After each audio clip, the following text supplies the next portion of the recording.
Welcome back to Sledgehammer Horror, guys. I am Ken Sledge, and let's talk horror. Now, today I'm joined by the beautiful Noelle. Noelle, how you doing today? I'm doing great. Creepy. And that's what I like to hear. Before we talk about why you're here, Noelle, I would like for the people that don't know you to get to know you a little bit. You are the host of Creepy Confidential, a podcast delving into the mysterious realms of cryptids, cults, conspiracies, and otherworldly creepy things. Um, you actually started with acting in haunted hayrides as a middle school kid and constructed costumes from modified thrift shops. Still just trying to enjoy and build everything you could possibly build on your own. So, what got you Absolutely. started in wanting to do like haunted hayrides and scare acting and stuff like that? So I didn't grow up in a house where horror movies were. I mean, Ghostbusters was on the TV. It was very mellow. I wasn't allowed to watch the crazy movies until I got older. So I think just being curious, and then once I watched kind of some of the first, I'll say, easy horror movies as a little kid. Yeah. And then books after books in the library. I was always a book nerd, and I was so interested in hauntings was a big one, mummies. And then I realized that I could make my own costume because we didn't have a lot of money. So I Mhm. just kind of started that way, and mom was like, "Here, go to the thrift shop, build something." Right. And that's even better because it's your own. It's a one of a kind. Hmm. Yeah. Well, not no, in 2008, you started formally investigating paranormal locations, researching paranormal history and hauntings around the world, and now you are, you let your creeps or flag fly and deep dive into the world of these bizarre cases, and I love it. And you document it all with Creepy Confidential. So, I do. you wanted to go out and you wanted to do investigations on paranormal places and do all your research and backgrounds into paranormal activity. But what Hmm. got you started in wanting to podcast about it and document it through a podcast? I think in the modern day, not to age myself too much, but I think our older generation, we didn't have YouTube, we didn't even have the internet until a little later, and for us to access. So it was, I I was always shy, so I just always read and read and read. And then one year I went to the Mothman Festival, and this was before it was busy. This was like when it was still kind of small fry, and I met the Moth Boys. Actually, they're a local podcast down there, and super. The kind of the guy that tends to always be there, I think, is Matt. And I remember leaving, going, "I'm not alone." Yeah. Like that was the first time I had actually heard about podcasts and the paranormal and cryptids and weird, and I left with like a fire under my butt. Well, and the fire has not been put out yet, which I'm very, very happy Which about. is So, good. exactly. So, for those of you that haven't already, I do have all the links for Creepy Confidential down in the description. So, please make sure you're following, subscribing to the podcast. That way, you can become a part of that life as well. So, I got the honor of meeting Noelle at GhouliCon, and we had an Mhm. amazing time. Got to chop it up a little bit and hang out, and we knew right away we had to make this happen because I was so excited to learn about her and all the research that she's done, and I wanted to share that with all of you guys. So, but in order for you to be Very in cool. everything that you do the way that you do, horror had to start for you somewhere. So now I Hmm. would like to go back to the past, Noelle, and talk about what got you started in the horror genre, your first horror movie. And Noelle, the first Right. horror movie you watched was. So it was Bloodstone Subspecies 2. At the time, I didn't really know what it was called until I got older and I realized because I remember it was playing on TV. Mhm. And, it's one of those like your first isn't necessarily your favorite in all aspects. So this was, it's not necessarily my favorite, but it's the first like real movie I remember that had all the things. Sure. And what I love about this is I have yet to talk about this movie on the podcast yet. So I'm very excited to deep dive into this and learn a little bit about it. So, do you remember about how old you were the first time you had seen it? I had to be early double digits, like maybe 10. I mean, my brain kind of loses memory at times. So I'm guessing it was around then. It had to be where I was old enough to be watching TV when movies like that was on, or I was like hanging out in the living room when movies like that was on. So Right. I'm guessing around there. Okay. Do you remember who you were with when you watched it for the first time? I just remember sitting on the couch watching and my mom being there, but I don't remember her like she wasn't present. Right, right. And again, growing up then, the TV was a lot of our babysitters. So Yeah. I totally understand that too. Um, and like I said, I'm going to be honest with you. I like to 100% transparency in everything that I do. I've never seen this film, so I'm excited to learn a little bit about it. Do you know what the scene was that affected you the most? So now I have to try and remember. I remember just it's an opening scene. It's not like you've watched the whole thing and then it's like, oh my God, the last part really got to me. It's not that kind of movie. Like cinematically. And I remember in the very beginning, you see, spoiler alert, if you guys don't want to know about it, I'm about to tell you about it. You see the main character and Sans head, his head is over here and his body is over here, and you see these like connective tissue. And that with that, there's these little claymation, I'll say they're probably like little demons because they're little black, they have red eyes, and they're kind of putting Humpty Dumpty back together again. And then you slowly see his head start to pull and retract back onto his body. And for my little artistic brain, even then, I was like, the claymation figures, I wasn't really afraid of them, which is, I'm a chicken, so I'm kind of surprised that I wasn't. And then, to be a full disclosure, um, Right. and the whole like how it was doing what it was doing. You know what I mean? Opening up your mind a little bit as to how this is Yeah. happening. Yeah, I think, and all in those first part of the film, you see these things that are the most, I'll say impactful if you're into that. So like you see Mummy, and yes, that's what she's called, and she's constructed out of some sort of, big mask. It's oozy, it's gross, and that just stuck with me all these years. Right. And I'm very excited to check some of this out because I ordered it. I'm just waiting for it to come in. If I'm talking about a movie, I want to own it. So, hmm um, we know what scene impacted you the most, but do you remember what your favorite scene from the film was? So I think I would now, of course, I was trying to remember all the things that was my favorite part. Um, I'd again have to go with that like Harryhausen creatures. Mhm. And it's again, it's not one scene, that's Right. there's kind of two of them. I know I was thinking of one and there's two. So that one, the whole Harryhausen, because that was big, Clash of the Titans was big, so that was always on repeat on television. And that really was like one of my favorites was seeing that, even though you don't see them very much. And then it was the first time you really see kind of the new vampire. She's in a she's in the club, like this club and the lights, and it's just you see the look on her face. It was, I think those are like my favorite two things because they're small. Right. Well, and especially like you said, at a young age, you can understand those things at least. There's Right. nothing really going over your head at that moment. You're seeing things that you can completely understand in your own mind. So, with this being a movie I've never seen, it's really hard for me to dive in and really talk about the things that mean a lot to me because I haven't. But with remakes, requels, sequels, those are kind of all the rage in Hollywood. Requels. I like that. Um, would you like to see this movie remade today or redone today in some form or um, fashion?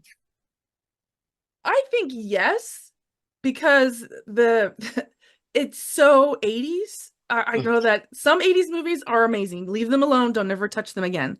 But this is not one of those films. The lead character it was like straight to video. This wasn't one that was in the theaters or anything like that. It was, and there's a bunch of them. I think there's a bunch of these Subspecies movies. They were usually on TV. And Yeah. I think it could be done. The Radu the whole time he's the guy, the lead guy. He's always talking with this voice and the Bloodstone, and it's this whole crazy. You're like, I think Radu has needs to take care of his voice, and then and the graphics, when there's blood, it was like it just wasn't in the right spots, or now that Right. I rewatched it as an adult just to make, like, do I remember this correctly? I It's been done where the lead vampire has some sort of woman that he wants to take with him, and I think that there's other places that it's just been done already. Sure. Like, eh.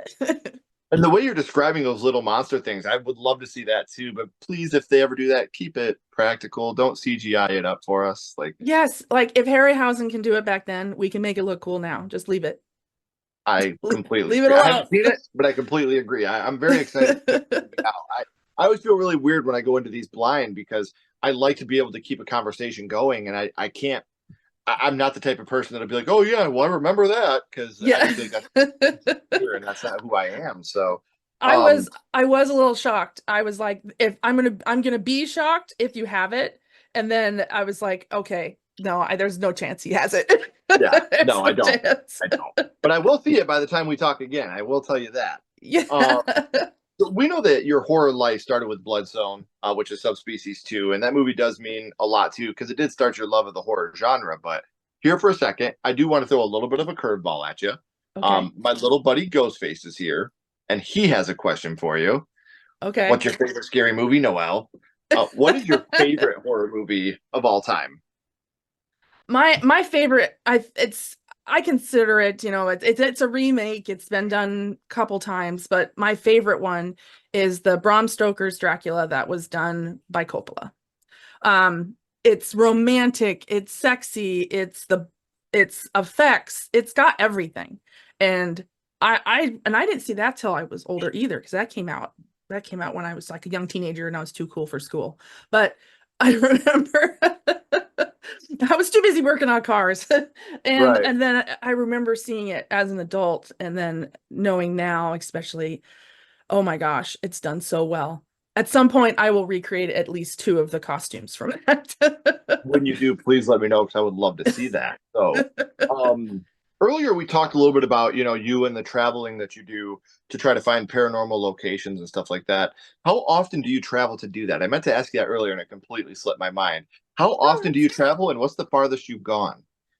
So I used to go all the time. I was in the Pacific Northwest and everything was over like on that side, further, far, far, far West Coast. But there's lots of spots there. And then things started to, I'll say, affect me, where it's kind of like if you watch too much Blood, Guts, and Gore, eventually you need a break. Mhm. And I think all our brains kind of, or you get desensitized to it. And then now recently, I've recently, only in the last year, started doing it again. So about every 6 months or so, because there's so much. You have to do the history, you have to find out what's the claims, the whole nine yards. Or it was Right. in Washington, it was probably every other month. We were on the road, hitting the road with some big bangers of places. And I think the farthest I've ever gone was probably about 2 or 3 hours away from Washington, from like where I lived, maybe even further. And that was up to Lake Crescent in Washington. I think that was the farthest north I've ever gone, up there. And what's the scariest location you've ever been to personally? Hmm. I would say Starvation Heights in Washington. I've It wasn't necessarily the most active, but it was the one where you could tell some stuff had gone down. And that was a lady, she was a doctor, quote unquote, and she would starve her patients down to nothing, rich patients. And then Yeah. once they were in the point of delirious thoughts, they would sign everything over to her. And then when she was done, because she was a doctor, she could do the autopsy. And because it was a hospital, she had a crematory. And so it was very convenient to how It's everything terrifying. went down. And just when we walked downstairs, seeing these concrete blobs that looked like the shapes of bodies, I was like, have you guys ever investigated this? Like, have you ever taken one of these apart? Because I know what you're doing. But they were taking the old house, breaking it down, and they were putting wood from that house into their new house. Oh, I'm like, I'm pretty sure there's a couple movies yeah. about it. Yeah. I'm pretty sure I've seen movies that start this way. This is probably not something we should be You want a doing. haunted house? This is how you get a haunted house, like that type of Right. situation. And she was bad. I And think she was bad. no, and that's a terrible thing. That's scary, genuine, real Hmm. fear right there. So, um, Yeah. you're no more in the Midwest now. How often do you still go out? So I've only been here in Ohio since 2000, well, was 2018. And then, like I said, I've only gone twice. I just now restarted. So I went to, there's a school that's here in Ohio, and then I wanted to do the GhouliCon staircase when we were there. That place Yeah. has mojo. I don't care what anybody says. And that was an impromptu place. Mhm. So twice in the last year. We got to get you here to Michigan. I got a couple places here I would love to take you. Oh, I have a list, so I can add it Yeah. to the list. Yeah, please. It would be amazing. I would love to cross promote, do a video together, Oh podcast yeah. episode, us doing a sledgehammer on location thing. I would love to make this It's happen so for you. much fun. I know I keep all of my equipment. I've added to it, and now I've met people now in a more modern day where, like, actually in Michigan, there's a group called What Goes Bump in the Night, and they're kind of paranormal as their bread and butter, and I've learned so much from them. And they're young guys, but they've really helped push me back into the world. That's awesome. Sometimes that's what we need. We need a little Uh-huh. bit, just that little bit of a nudge Little to get nudge. back in the right direction. So, Hmm. um, no, I have had an amazing time talking to you about all these different things. You're not only what you do, but talking about Bloodstone and Bram Stoker's Dracula and what that means to you. But before I let you go, we always bounce back to the same question. We're going to go back to Bloodstone, Subspecies 2. And what we're going to do is rank this movie on a skull count.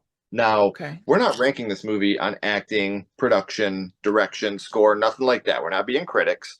All we're Okay. doing is ranking this movie on how much it affected you on your first viewing. So 0 skulls being not effective, Okay. 5 being extremely effective. You can use half and quarter skulls anywhere in the middle. Noel, what would your ranking of Subspecies 2 be? I would put it at a 2.5 because it really influenced the way that it looks, the special effects, how, like, those sort of things. Even Radu looks like Nosferatu, like, and I remember, I still know that reference. So it's still, is it Coppola's Dracula? Absolutely not. But I would it stuck with me all this time. Had to have been something. And that's what I'm saying. Like a lot of times, we really remember our first horror movie because getting that first shot of adrenaline from that is something that just doesn't go away. And it's something that Yeah. we're always chasing that dragon again, trying to get that fear high again. And I love that feeling. Like trying to get that again is such an amazing feeling. So, um, I know I said it at the beginning, guys, but we are at the end of the third act. The credits are about to roll and the curtain's about to drop.